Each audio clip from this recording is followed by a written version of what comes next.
Hello and welcome to the Tophet Alliance Church update for the weekend of March 13th, the day we spring forward and change our clocks. This update includes a list of ongoing programs, reminder about some giving opportunities, and a preview and reading assignment for the message for this coming Sunday. Update on programs. Sunday school is running this week and next week, a break the following week, and if we get just a few more volunteers, we'll be able to run Sunday school every week, so we ask for your help on that. The Esther Bible Study, the next session of that is in March 20th. That is for girls grade 9 through 12, led by Pam and Morgan Sly. And the Daniel Bible Study, I believe we're going to be on week 4 this week. That is a study on the book of Daniel, led by our Daniel, and it's a video series by Dr. David Jeremiah called The Agents of Babylon. So come out to that if you're available, and the coffee is on.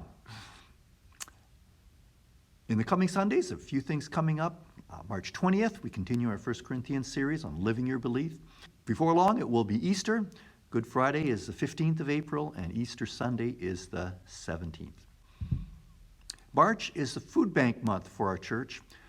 We give special profile to the food bank in March. We can give either monetary or grocery donations any time of the year, but we do have the big shopping cart out in the connection room, and we invite you to fill it.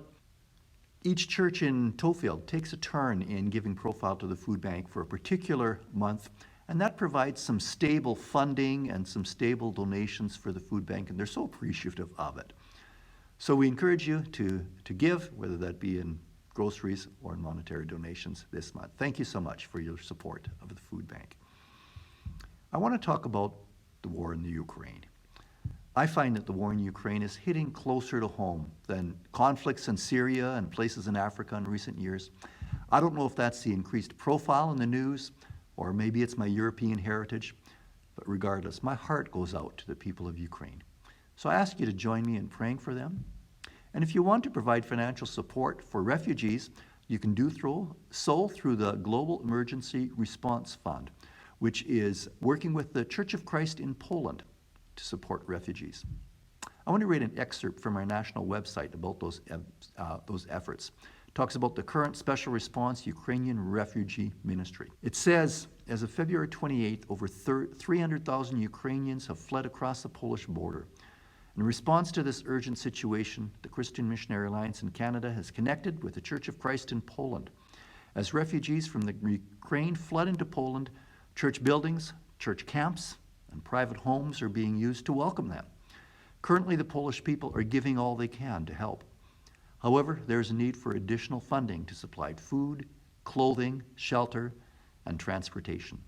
Reverend Bill Finnemore, a former Alliance International worker in Poland, is well connected with the leaders there, and he'll be the liaison with the Polish National Church. 2 days ago, Bill received an email from one of our churches in which he wrote, "It's heartbreaking to see all the women with children crossing our border with only a few suitcases. Our mission through our churches is to comfort these people as much as we can with the resources we have." So donations to this emergency response fund can be made in 2 ways. You can donate directly through our national office website, and there's links for that in the email version of this website. And you also can simply designate Ukraine support through Tophet Alliance Church Giving, and you can make those givings, whether that be through e-transfer, through an Interact machine, or through cash or check in an offering envelope when you're here on a weekend. Our message this Sunday is called, "I Was Not Aware." You've likely heard the phrase, "You don't know what you don't know." This weekend, we're considering a story in the Old Testament when Jacob suddenly became aware of something that he did not know. His realization came during a time of significant transition in his life. We will look at the episode in Genesis 28, verses 10 through 17, but I encourage you to read the broader context of Jacob's story in Genesis 25, 27, and 28. You could even read the whole to the end of Genesis as the story continues through Genesis. Jacob's discovery is one that's especially significant in this crazy time of disruption and transition in which we're living. Fortunately, it's a truth that we can grasp more deeply every time we participate in communion together with other believers.